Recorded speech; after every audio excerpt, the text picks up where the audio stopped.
Yang terakhir itu kemarin kita belajar tentang spontanitas reaksi ya. Spontanitas reaksi ya. Ya, kita sudah bahas sedikit tentang pengantarnya ya. Pengantar apa itu spontanitas reaksi, kemudian kita juga sudah bahas aktif entropi ya. Aktif entropi ini sudah kita bahas. Nah, hari ini kita akan masuk ke reaksi spontan ya. Ke reaksi spontan ya. Bagaimana cara menentukan reaksi spontan atau tidak ya. Nanti berdasarkan entropi. Entropi yang sudah kita bahas di pertemuan sebelumnya. Jadi kemarin sudah kita bahas ya apa yang maksudnya reaksi spontan. Jadi misalnya jika kita ya misalnya mempertemukan ya O2 ya dan H2 ya dan H2 pada suhu ruang ya, atau temperatur ruang ya maka maka keduanya ya O2 ya dan H2 itu akan spontan bereaksi ya akan spontan bereaksi ya menjadi H2O ya. Jadi kalau ketemu nih O2 dengan H2 ini ya makanya akan spontan bereaksi menjadi H2O yang spontan pada suhu ruang ya. Kemarin juga kita bahas bahwa sementara ya, C2H5OH kalau kita pertemukan dengan O2 nih sama-sama O2 yang bereaksi ya maka ini tidak spontan kemudian berubah menjadi CO2 dan H2O ya pada temperatur ruang atau suhu ruang ini tidak spontan ya tidak spontan kemudian C2H5OH bereaksi dengan membentuk CO2 dan H2O ya tidak spontan. Kemudian contoh lain ya misal logam alkali ya ketemu dengan H2O ini juga spontan ya spontan bereaksi ya pada suhu ruang ya pada T ruang ya tahu ya logam alkali ya ini ya jadi ini logam alkali litium natrium kemudian kalsium ya rubidium kemudian cesium dan francium ini semuanya akan spontan ya kalau ketemu dengan H2O ya jadi kalau ketemu dengan H2O makanya akan spontan langsung bereaksi ya contoh misalnya ini contoh logam alkali. With the next alkali metal, potassium, the corrosion in air is so quick that it's hard to see the metallic luster at all. As we go down the group, the elements seem to react more quickly with air. Now let's see another reaction of the alkaline metals, the reaction with water. We'll start with lithium. The metal floats on the water and reacts with it, giving off hydrogen gas. Now for sodium. The same sort of thing happens, although the reaction is a bit more vigorous. All the alkali metals react with water in the same way. Let's see an equation for the reaction. Hydrogen gas is produced, and the metal dissolves to give an aqueous cation with a single positive charge. Now for potassium. This time you'll see a flame. The heat given out by the reaction is produced so quickly that the hydrogen gas catches fire. It burns with a lilac flame. The next element is rubidium. This time, we put a safety screen between us and the reaction. You can see that things gradually become more terrifying as we go down the group. Let's try cesium, our fifth alkali metal.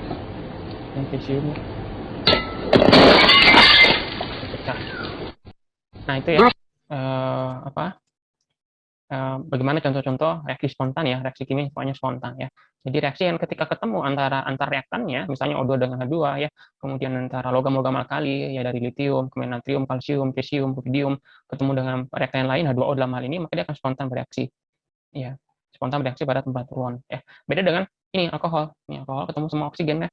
Ya, kalau kita taruh alkohol misalnya di gelas atau di wadah terbuka, dia ketemu dengan O2 tapi nggak akan spontan kemudian bereaksi. Kecuali kalau kita pancing dengan api, baru kemudian alkohol tadi akan bereaksi dengan oksigen yang menghasilkan api dan produknya itu CO2 dan H2O. Ya, gitu. Nah itu yang dimaksud dengan reaksi spontan. Ya. Nah, bagaimana cara menentukan apakah itu spontan atau tidak? Ya, apakah reaksi ya spontan atau tidak spontan ya gimana cara menentukannya? Nah kita bisa menentukannya ya bisa ditentukan berdasarkan ya, delta S-nya, ya, perubahan entropi, ya, perubahan entropi yang dihasilkan. Nah, perlu kita tahu bahwa, nah di sini hukum kedua termodinamika. Ya, hukum kedua termodinamika menyebutkan seperti ini bahwa proses yang spontan, ya, proses spontan akan meningkatkan entropi alam. Nah, gini ya. Nah, ini yang hukum kedua termodinamika. Jadi berdasarkan hukum kedua termodinamika bahwa proses yang spontan, ya semua yang spontan dalam hal ini, semua yang spontan itu akan meningkatkan entropi alam. Ya nanti kita lihat apa itu entropi alamnya.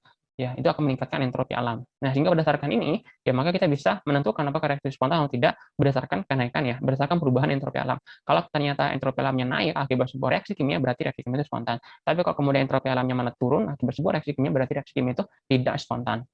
Ya.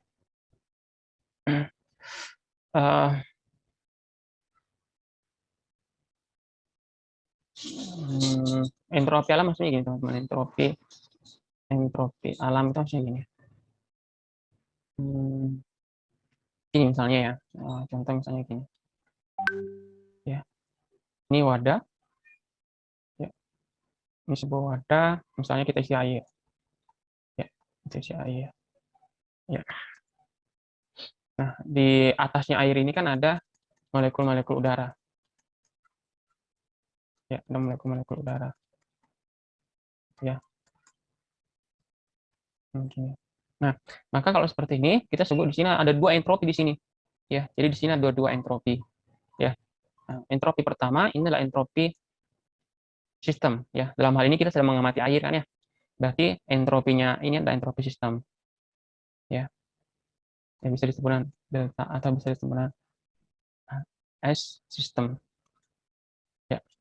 Sementara yang ini ya di luar air ini ya semua bagian sini ya itu adalah entropi lingkungan ya.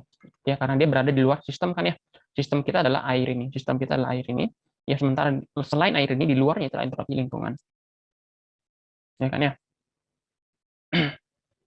Untuk nah, kalau kemudian sistem ini ya kita panaskan misalnya, kita panaskan, ya T-nya kita naikkan, kita berikan temperatur sehingga air ini akan menguap. Ya, air ini akan menguap. Ya, berarti nanti di sini kan akan ada uap-uap air kan ya. Ya. Nah, gitu. Maka akibat penguapan ini, akibatnya apa? Entropi sistem, entropi lingkungan, keduanya berubah. Ya, keduanya berubah. Ya. Bisa entropi airnya semakin besar atau semakin naik, ya, atau entropinya sistemnya semakin turun. Ya. Kalau dalam kasus air dipanaskan berarti entropinya naik kan ya. Ya karena dia berubah dari fase cair ke fase gas. Kalau fase gas berarti entropinya naik. Ya. Nah, entropi lingkungan juga berubah kan ya. Awalnya cuma ada titik-titik yang hitam, molekul udara, ya. Kemudian ada lagi uap-uap air. Ya, berarti keteraturan udara itu pasti akan berubah. Berubah karena masuknya molekul-molekul air atau uap-uap air. Ya, pasti akan berubah. Nah, entropi sistem dan entropi lingkungan ini ya. Jadi kalau kita jumlahkan ya, delta S sistem ini kita jumlahkan dengan delta S lingkungan, ya ini yang kita sebut dengan delta S alam. Ya, delta S alam. Ya. Delta S sistem ditambah dengan delta S lingkungan, ini yang kita sebut dengan delta S alam. Ya, yang kalau kemudian misalnya air ini tadi kita panaskan sehingga kemudian air ini berubah dari fase cair ke fase uap, berarti entropinya naik, ya maka pasti di entropi lingkungan itu juga akan berubah. Kenapa kok berubah? Karena awalnya cuma ada molekul udara, tapi kemudian ada uap-uap air. Maka entropi lingkungan juga pasti berubah. Entropi lingkungan itu bisa naik, bisa turun. Ya, bisa naik karena kemasukan uap-uap air, bisa juga turun. Ya. Nah, kalau kemudian awalnya sebelum kita berikan panas, ya entropi alamnya misalnya adalah entropi alamnya misalnya entropi alam 1, ya kemudian kita berikan panas ini sehingga totalnya entropi sistem dan entropi lingkungan setelah kita panaskan ya itu menjadi entropi alam 2. Ini entropi alam 2 ya. Jadi entropi sistem di sini dan entropi lingkungan ya, entropi sistem dan entropi lingkungan di sini sebelum dipanaskan, dan di sini adalah jumlah entropi sistem dan entropi lingkungan setelah dipanaskan airnya. Nah, kalau ternyata ini naik ya, entropi sistem entropi alam ya dari keadaan 1 ke keadaan 2 ternyata naik, ya berarti dia spontan. Ya, karena dia pasti akan meningkatkan entropi alam kalau dia spontan. Tapi kalau ternyata turun, berarti prosesnya tidak spontan. Ya, proses ini tidak spontan. Ya. Jadi cara untuk menentukan apakah reaksi itu, apakah proses itu spontan atau tidak adalah caranya adalah kita lihat perubahan entropi alamnya, ya perubahan entropi alamnya, ya. Di mana di entropi alam itu ada dua, ada entropi sistem dan ada entropi lingkungan. Nah, kita lihat saja ya, apakah totalnya ketika dijumlahkan entropi sistem dan entropi lingkungan, ya naik atau turun. Kalau naik, ya berarti dia spontan. Kalau turun, berarti dia tidak spontan. Oke, bisa dipahami sampai di sini, teman-teman? Ada pertanyaan dulu mungkin? Ya, jadi cara untuk menentukan ya spontan atau tidak, ya adalah kita lihat entropi alam, ya, di mana entropi alam itu adalah entropi sistem ditambah dengan entropi lingkungan. Ya, jadi persamaannya nih. Ya. Ya. Kalau naik, ya berarti positif kan ya, berarti ini spontan. Ya, ini spontan. Kalau dia turun, delta S alamnya atau negatif, berarti dia tidak spontan. Nah, ini rumusnya ya. Apakah reaksi itu spontan atau tidak bisa kita tentukan dari perubahan entropinya. Oke, sekira bisa dipahami ya. Ya. Nah, sehingga ya untuk menentukan ya spontan atau tidak, ya maka kita harus menghitung dua hal. Kita harus tahu berapa delta S sistem, ya, dan kita harus tahu berapa delta S lingkungan, kan gitu ya. Kita harus hitung ini delta S sistemnya berapa, delta S lingkungannya berapa. Kalau sudah dapat ini, baru kemudian ini kita jumlahkan untuk dapatkan delta S alam. Ya, kalau delta S alamnya naik, ya berarti dia spontan, atau kalau sebaliknya dia turun, berarti dia tidak spontan. Oke, maka kita awali dulu. Yang pertama adalah menentukan ya, delta S sistem. Ya, menentukan delta S sistem. Ya. Ya, delta S sistem, delta S, ya, oke, delta S sistem, ya dirumuskan seperti ini ya. Delta S sistem, yaitu adalah delta S produk, ya dikurangi dengan S reaktan. Ya. Jadi misal ya A menjadi B, gitu ya, A menjadi B. Ya, maka berapa delta S sistemnya? Ya, berarti kan S-nya B dikurangi dengan S-nya A kan ya. Nah, itulah delta S sistemnya. Ya, contoh misalnya. Ya. Contoh, nah, tentukan delta S sistem. Reaksi berikut ya. N2 gas ditambah dengan 3H2 gas menghasilkan 2NH3 gas ya. Diketahui ya, di sini diketahui S pada keadaan standar untuk NH3 amonia itu adalah 193 Joule per Kelvin per mol ya. Kemudian S-nya untuk N2, gas N2 gas ya, ini 192 ya. 192 ya Joule per Kelvin per mol, sementara ini tadi ya. Sementara S pada keadaan standar untuk H2. H2 adalah 131 Joule per Kelvin per mol. Oke, coba teman-teman ditentukan ya. Coba dikerjakan. Nah, kira-kira dapat berapa? Tentukan dulu ya. Berapa total sigma S produk ya. Ya, berapa dan sigma S dari reaktan. Ini nanti dapat berapa ya. Sehingga nanti teman-teman bisa dapatkan kan ya. Delta S sistemnya ya itu adalah total dari entropi keadaan standar untuk produk ya dikurangi dengan total dari entropi sistem untuk reaktan. Ya.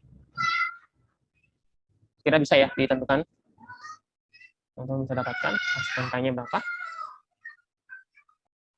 Ini produknya kan NH3 ya, berarti kan 2 kali ya entropi standar untuk NH3 kan ya. NH3. Ya, NH3 gitu kan ya. Dikurangi dengan total dari reaktannya, yaitu 1 kali entropi untuk N2 ya, ditambah dengan 3 kali entropi standar untuk A2. Gitu ya. Nah, ini berarti 2 kali NH3 193 kan ya. 193 dikurangi dalam kurung 1 kali untuk entropi N2. N2-nya adalah 192, ini ditambah dengan 3 kali entropinya H2 kan ya. Entropinya H2 ya, H2. Kayak gitu ya. Ya, dari mana 2-nya? Dari koefisiennya kan ya, kan 2. Ya, berarti 2 kali NH3 kan ya. Sementara ini 1 ya. Ini kan 1 nih. Ya, sementara ini juga 3. Ya, ini 3 kan ya. Maka teman-teman bisa dapatkan di sini. Ada yang sudah menghitung? Dapat berapa? 386. 386. Oh, ini dulu. Ya. 386 dikurangi 585. ini masih ada 2 ya. Ini harusnya apa itu 131 ya.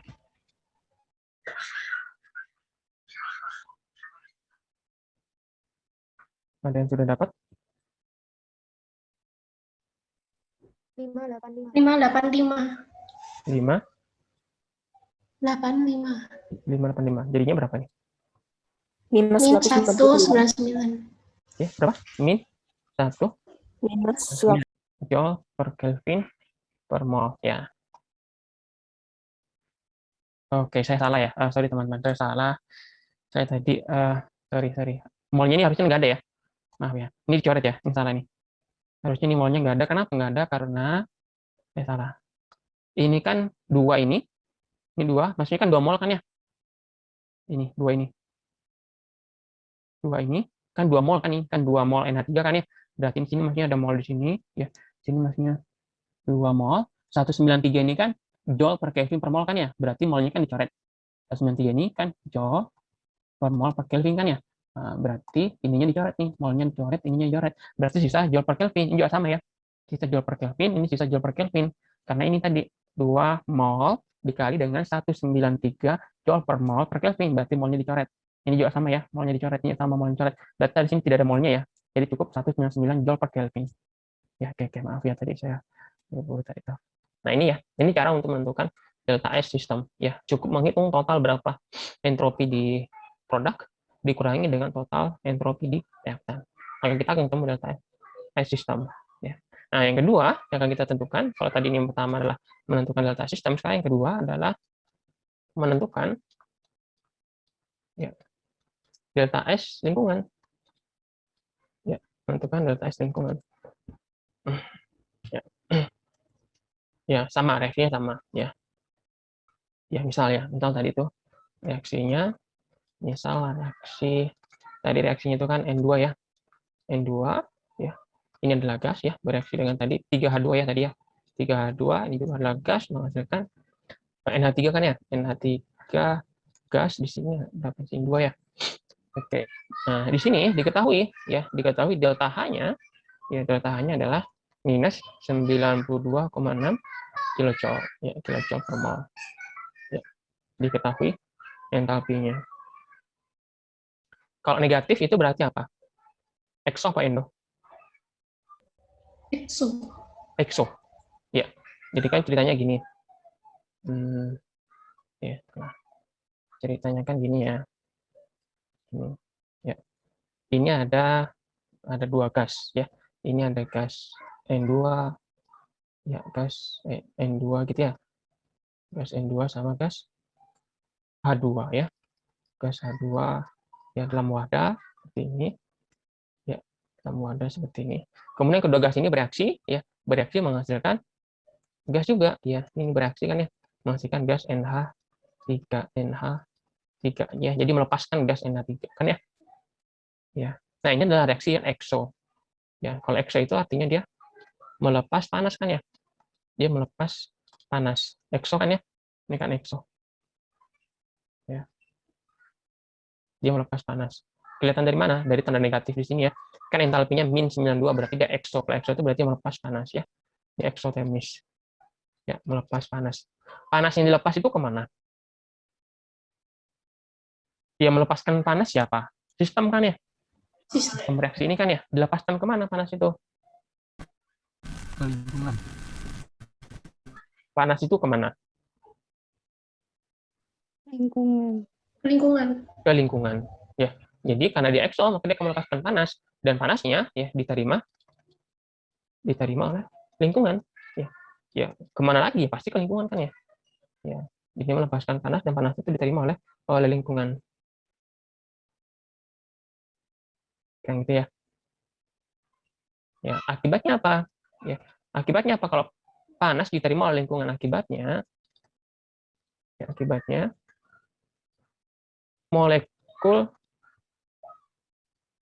molekul di lingkungan, misalnya molekul udara, ya, mendapat energi panas, ya, mendapat energi panas, ya, sehingga energi kinetiknya naik, ya, energi kinetik molekul itu naik, atau geraknya semakin acak,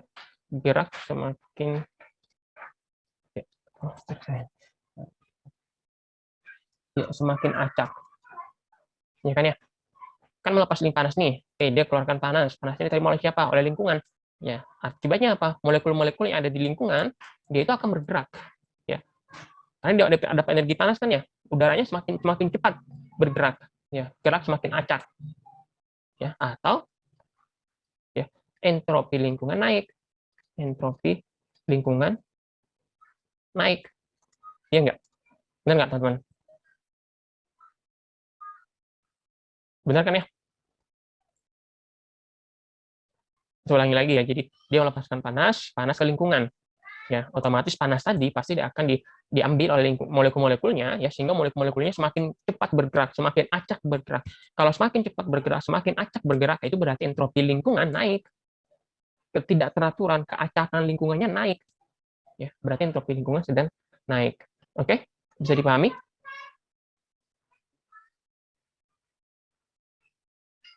Atau ada pertanyaan dulu mungkin? Ada yang mau ditanyakan dulu?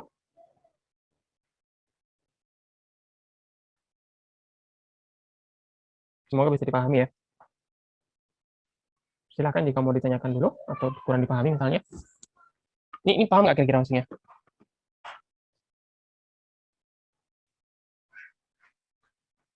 Halo? Kok nggak Insya Allah paham. paham ya? Oke. Oke ya. Paham, Pak. Oke, jadi entropi lingkungannya naik.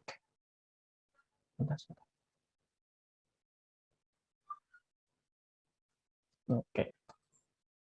Nah, jadi gini, delta S-nya itu lebih besar 0, ya, atau naik. Ya, untuk kasus apa tadi ya? Untuk kasus ini ya, melepas panas ya. Kalau dia melepaskan, nanti kalau kita bahas nanti kasus yang kedua, dia menerima panas atau endotermis. Nah, sekarang ini kita sedang bahas eksotermis dulu.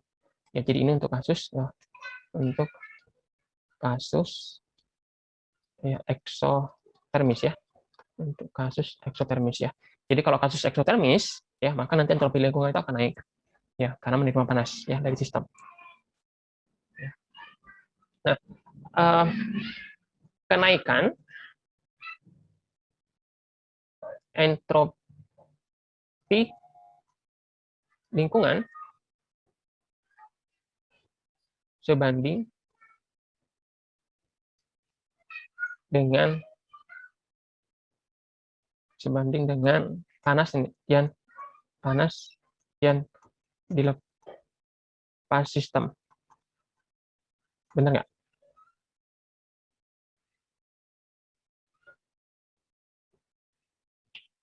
Benar kan ya?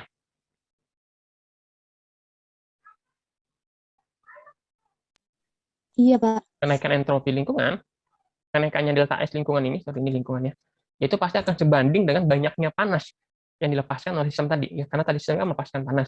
Semakin banyak panas yang dilepaskan oleh sebuah sistem, ya, maka kenaikan entropinya lingkungan itu akan semakin besar. Artinya sebandingkannya, ya, entropi lingkungan dengan panas yang dilepaskan.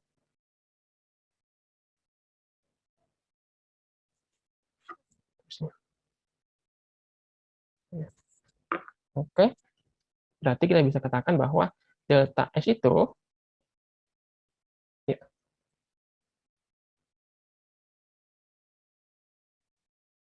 sebanding dengan delta H. Ya, delta H yang dilepaskan. Ya kan ya? Delta H-nya ini ya. Semakin delta H ini ya, semakin banyak nilainya ini ya, maka delta S-nya juga akan semakin besar. Oke. Nah, tapi ingat delta H ini kan ini kasus endotermis ya. Ini endotermis, eksotermis ya. Eksotermis ya. Eksotermis. Delta H kalau eksotermis itu kan negatif ya. Kalau eksotermis delta H-nya negatif. Benar nggak teman-teman? Benar, Pak. Kalau eksotermis delta H-nya negatif. Ya. Kalau ini negatif, sementara delta S-nya harusnya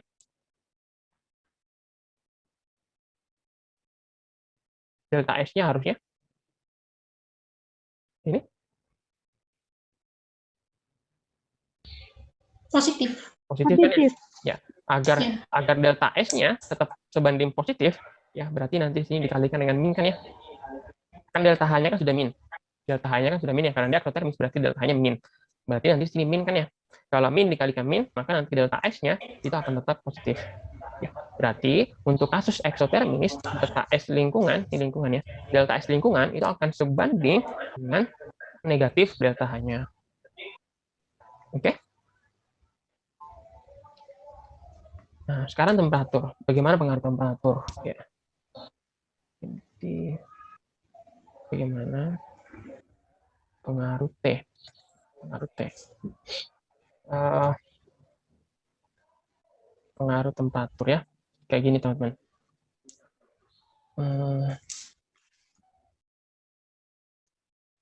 Nah, ini ya. Ini reaksi yang eksotermis tadi ya. Ini reaksi eksotermis. Berarti ini melepas panas. Ya, melepas panas. Karena dia melepas panas, ya akibatnya adalah delta S lingkungan naik. Ya kan ya? Oke. Karena tadi ya delta H-nya adalah negatif ya. Maka dia akan melepaskan panas, akibatnya delta S lingkungan naik.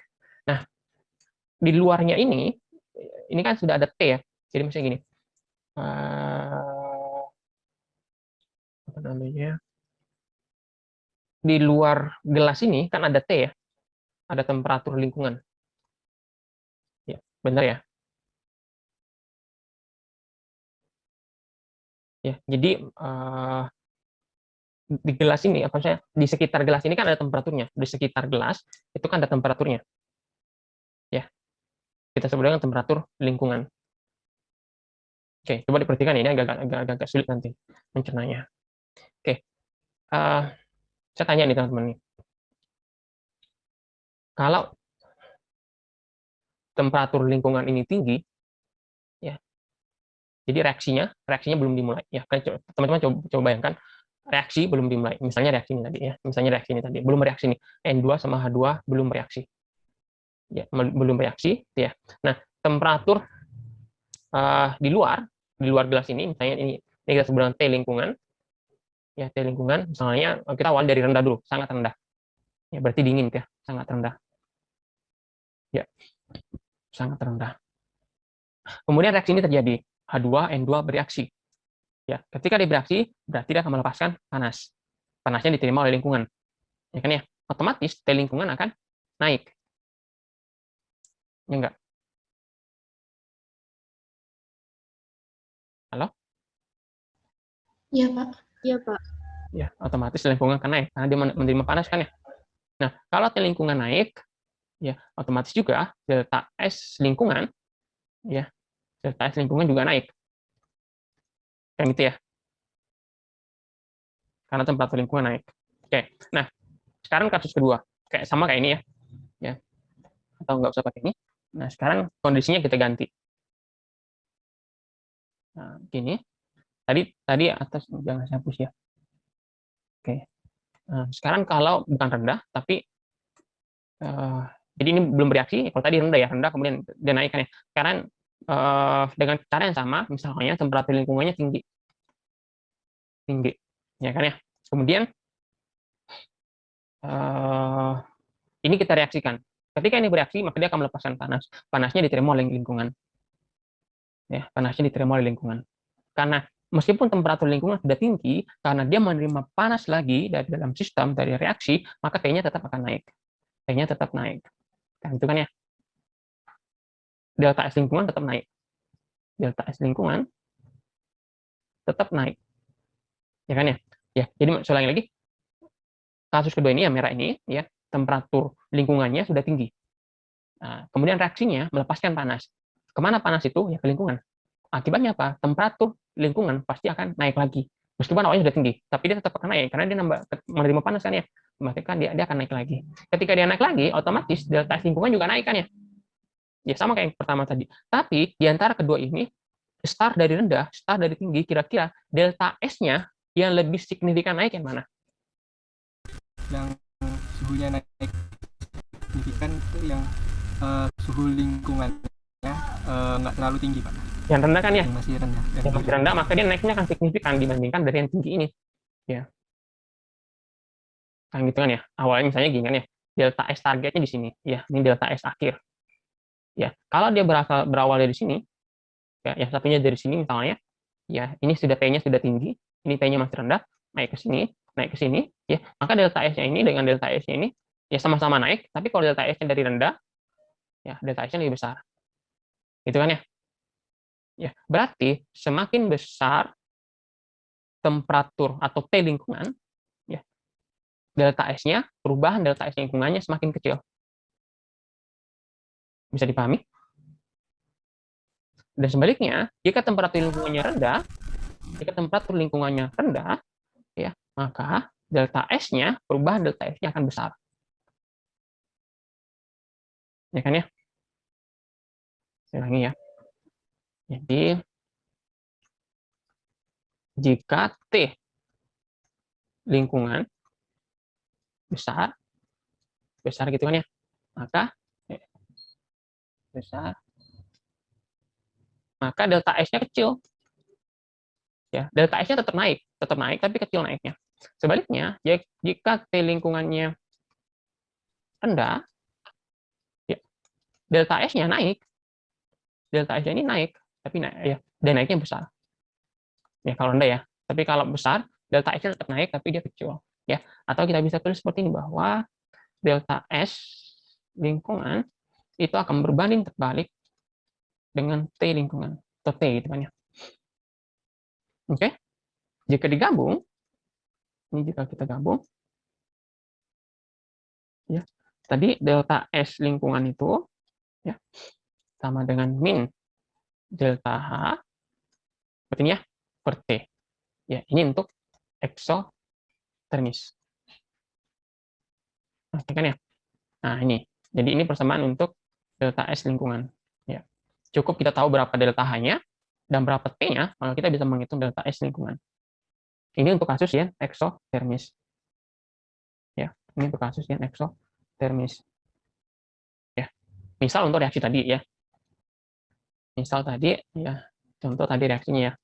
Contoh reaksi tadi itu adalah N2 dan H2 ya, menghasilkan NH3. Itu kan ya.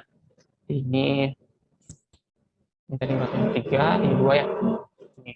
Tadi ya, kita tahu delta H-nya tadi itu adalah min 92 ya, 0,6 kilojoule. Ini bukan per mol ya, karena ini 2 ya sini ya, ini kan 2, ini bukan mol. Bukan per mol, kan ini 2 ya.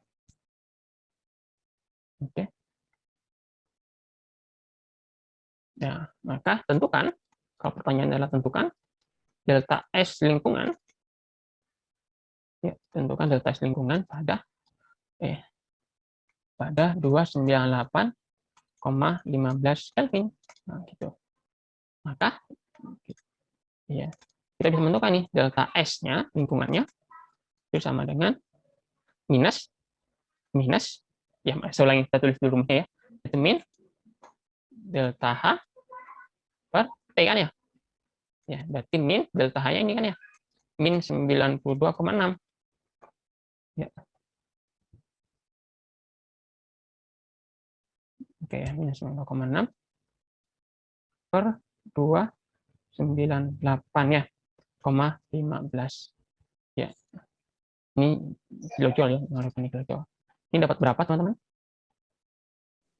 0,310.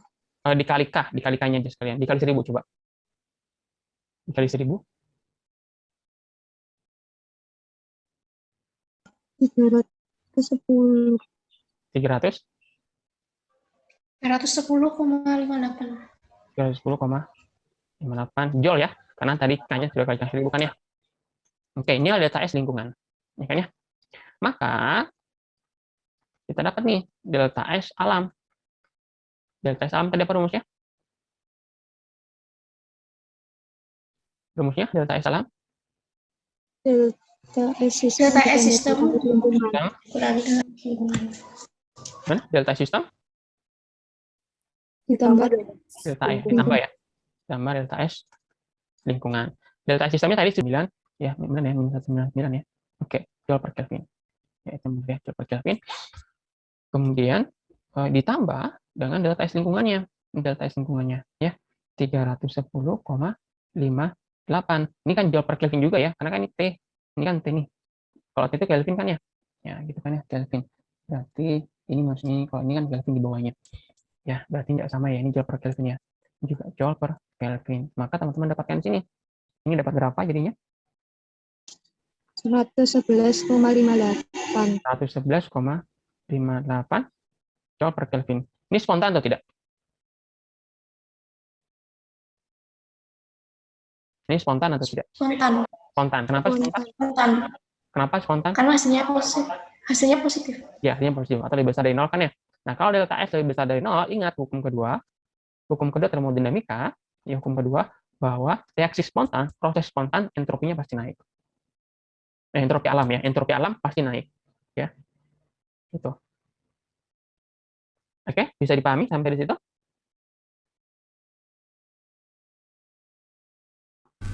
Bisa. Bisa ya? Bisa, Pak. Oke, nah sekarang sebentar. Oke. Nah, yang tadi kita bahas itu kan kasus kalau reaksinya eksotermis ya.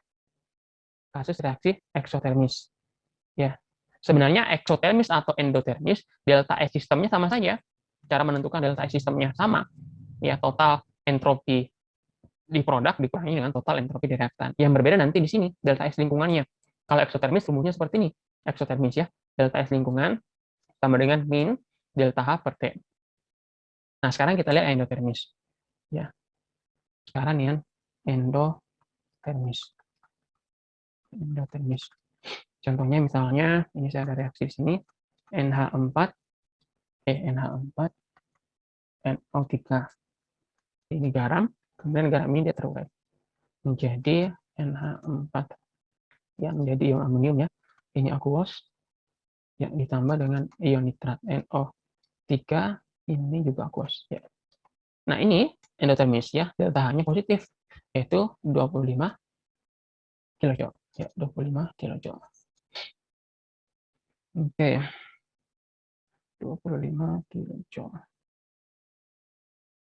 Oke, nah ini diketahui nanti ini S-nya pada keadaan standar. NH3 itu pada keadaan standar S-nya adalah 151,08 ya. Joule ya. Joule per Kelvin per mol. Sementara kalau ini diketahui untuk amonium ya. Amonium 113,4 ya joule per Kelvin per mol. Sementara yang ini NO3 nitrat itu 146,4 ya, sama joule per mol per Kelvin ya. Sehingga kalau teman-teman hitung ya, sehingga kalau ya kita total ini total, kemudian ini juga kita totalkan, maka ini saya hitung di sini delta S sistemnya ya, berarti yang ini ya total ini ya, berarti atau ini A, ini B misalnya ya, A dikurangi B gitu kan ya. Teman-teman dapatkan, ini saya dapatkan 108,72 ya, eh,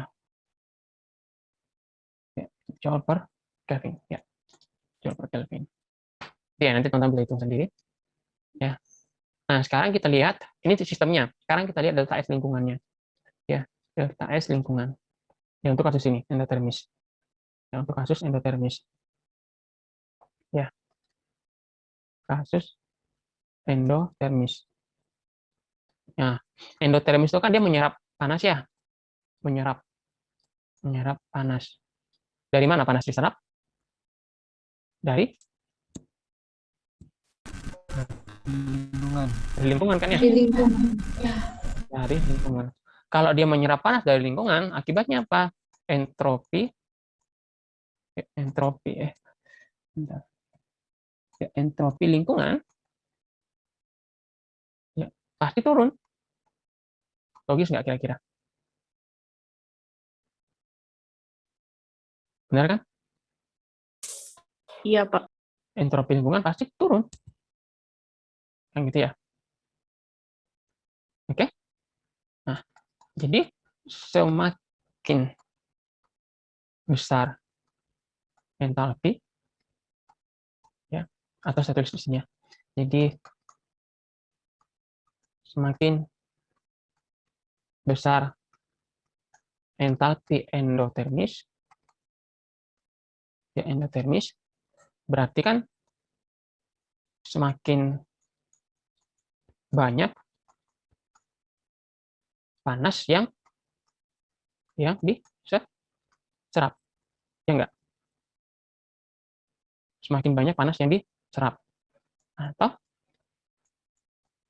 entropi lingkungan semakin turun kan ya? Benar? Semakin besar entalpi endotermis semakin besar, berarti panas yang diserap dari lingkungan semakin banyak kan ya? Akibatnya apa? Entropi lingkungan semakin turun. Karena panasnya semakin banyak yang diserap. Ya kan? Berarti delta S ini apa? Turun kan ya? Berarti delta S ini harusnya negatif. Ya. Sebanding dengan delta H. Ya kan? Semakin besar delta H ini, ya, delta H endotermis ini, ya, artinya apa? Semakin banyak panas yang diserap, sehingga negatif delta S-nya, kenapa kok negatif kan? Entropinya turun. Berarti kan negatif delta S kan ya? Negatif delta S-nya semakin negatif. Ya. Atau delta S-nya semakin negatif. Bisa dipahami, teman-teman? Jadi negatifnya delta S, turunnya delta S, itu sebanding dengan besarnya entalpi endotermis.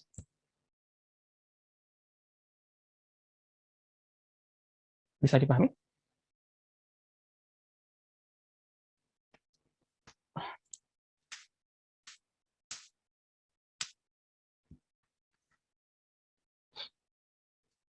Atau ada pertanyaan dulu?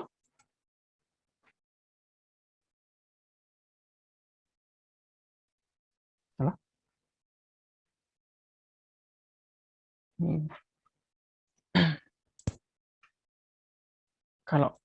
Kalau kurang dipahami, ditanyakan ya. Gimana? Dilanjutkan? Atau bisa dipahami? insya Allah bisa Pak. Oke, misalkan ya. Oke. Ya. Jadi semakin besar entalpi endotermisnya, berarti turunnya delta S itu, atau negatifnya delta S itu, ya semakin negatif. Ya, sebandingkan ya. Nah, sekarang bagaimana dengan T? Bagaimana dengan T ya pada endotermis? Ya, pada endotermis. Ya, kalau tadi ini kan T pada eksotermis ya. T pada eksotermis. Ya, jika T lingkungannya besar, delta S-nya kecil. Ya, kenaikan delta S-nya kecil. Jika T lingkungannya rendah, maka delta S-nya, positif delta S-nya semakin besar, atau kenaikan delta S-nya semakin besar. Ya, karena dia dari rendah terus naik. Kalau ini sudah tinggi nih, delta S, entropi lingkungannya sudah tinggi terus naik. Gitu. Oke. Nah, sekarang kita lihat bagaimana kalau itu endotermis. Ya, bagaimana kalau dia endotermis. Ya, kayak gini. Endotermis. Ini sistem endotermis. Endotermis, menyerap panas. Ya kan? Dia menyerap panas. Ya, dari lingkungan. Ya, dari lingkungan. Ya. Berarti ya, T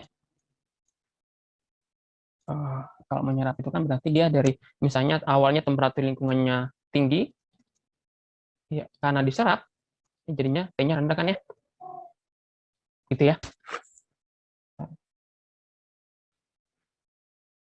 Nah, sehingga entropinya juga akan turun kan ya. Ya, jadi sini apa?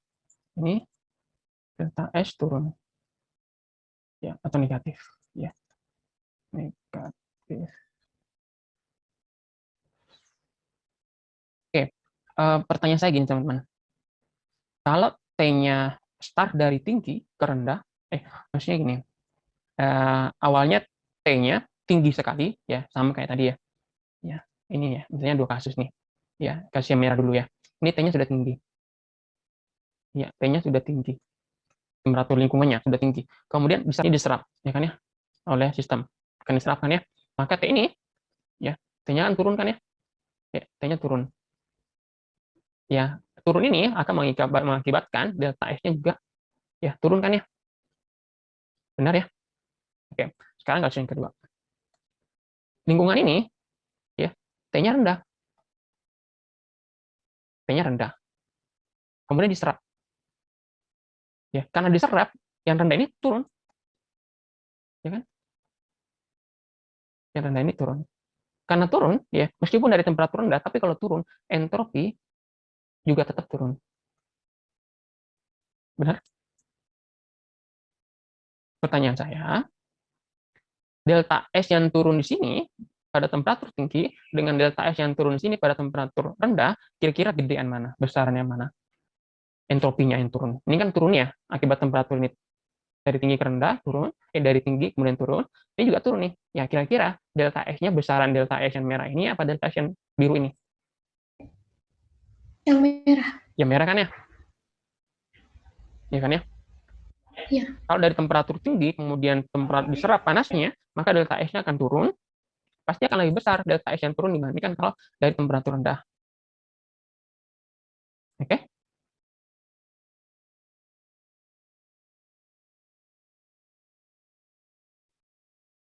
Oke ya. Oke. Nah, bentar. Kemudian, nah kalau teman-teman lihat ini kan seakan-akan gini ya. Berarti delta S-nya itu turunnya delta itu sebanding dengan T. Kayak gini ya. Maksudnya kira-kira kayak gini? Iya kan ya? Bener nggak? Tapi,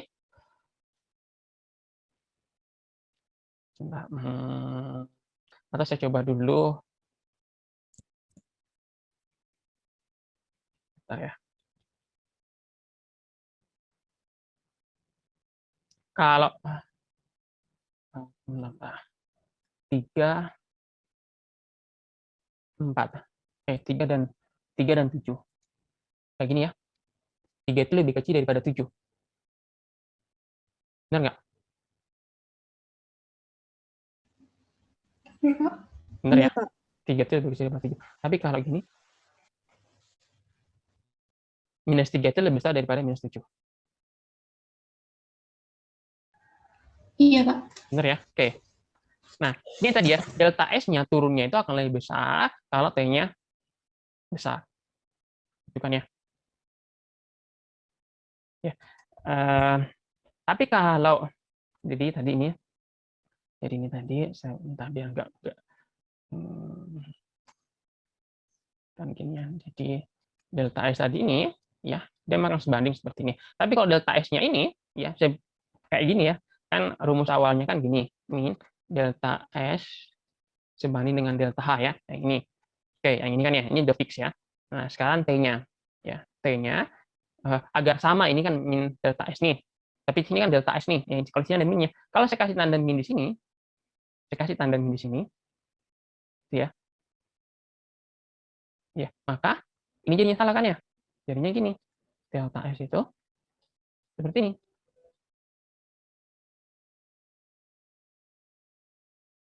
Bingung nggak? Bingung? Atau ada yang paham? Oke, Paham, paham. ini saya lihatkan contoh ya. Misalnya gini teman-teman. Ini kan T tinggi, delta S-nya turun ya.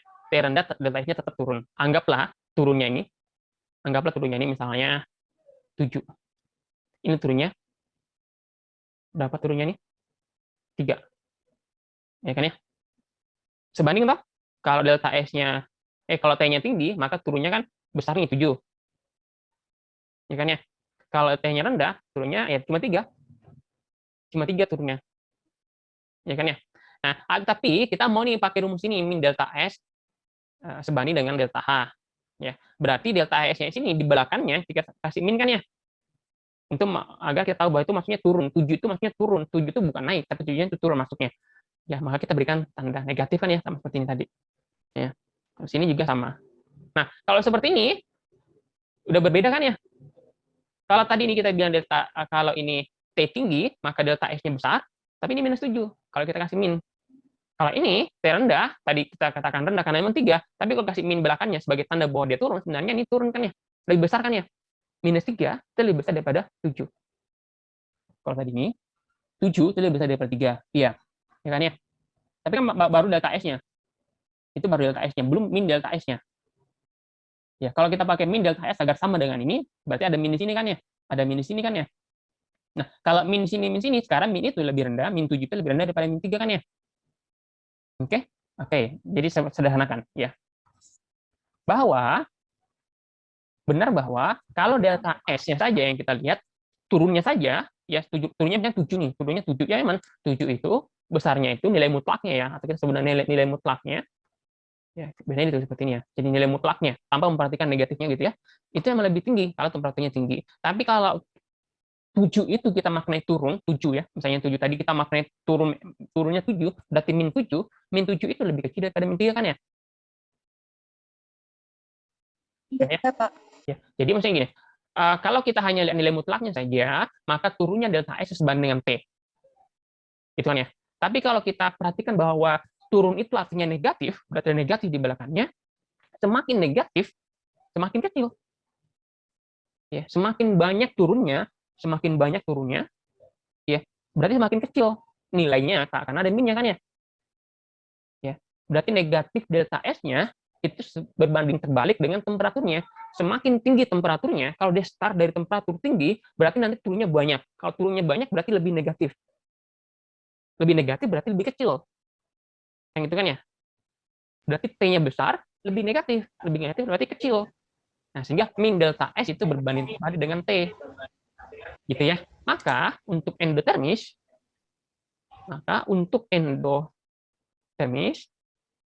kita dapatkan rumusnya min delta S sama dengan delta H per T.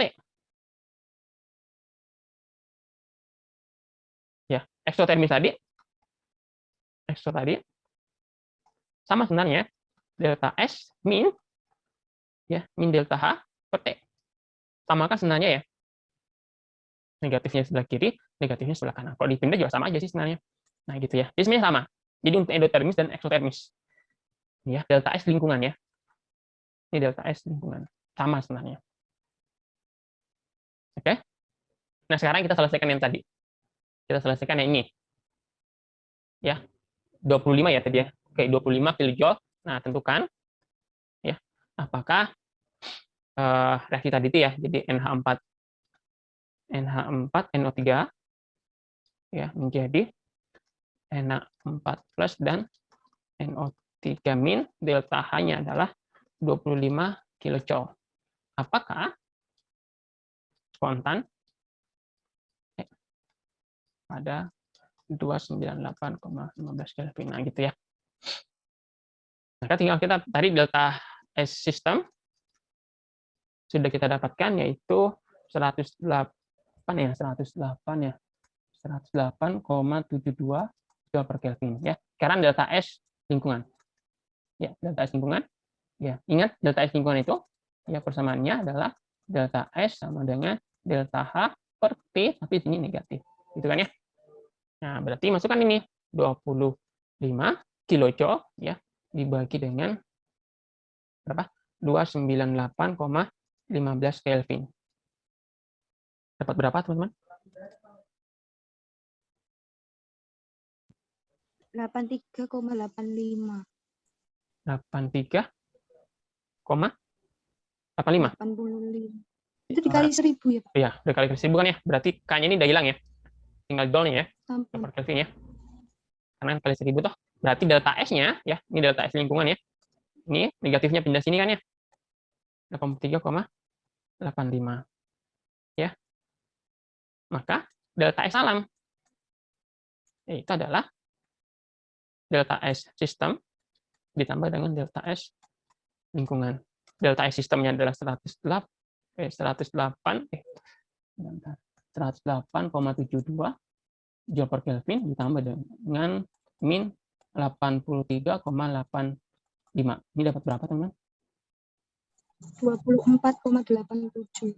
24,87 joule per Kelvin. Ini spontan atau tidak? Spontan. Ya, ini spontan. Spontan. Ini spontan ya. Nah, itu cara untuk menentukan apakah reaksi spontan atau tidak ya. Jadi ada dua cara yang harus ada dua yang harus kita tentukan. Kita harus tahu dulu delta S sistemnya dan kita harus tahu dulu delta S lingkungannya. Ya. Delta S sistem ya. Jadi delta S sistem itu gini ya. Saya sekarang review ya.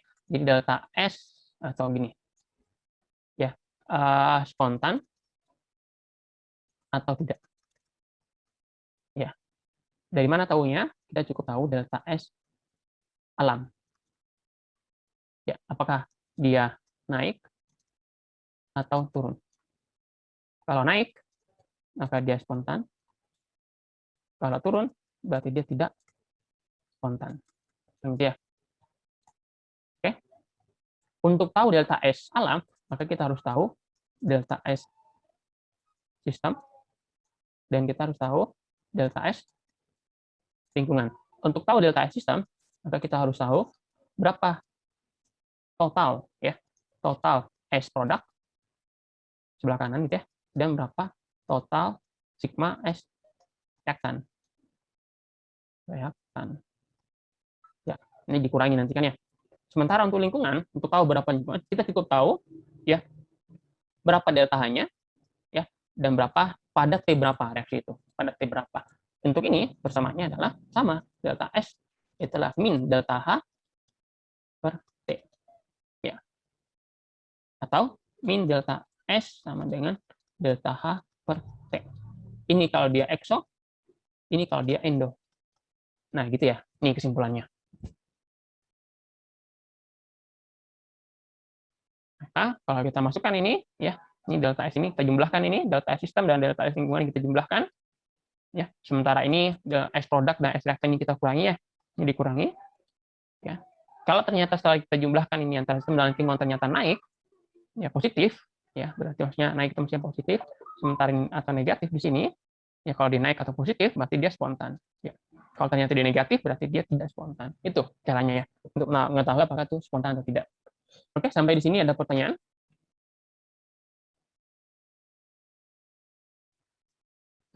Di pertemuan selanjutnya kita akan membahas cara kedua. Ini baru cara pertama. Ini cara pertama ya.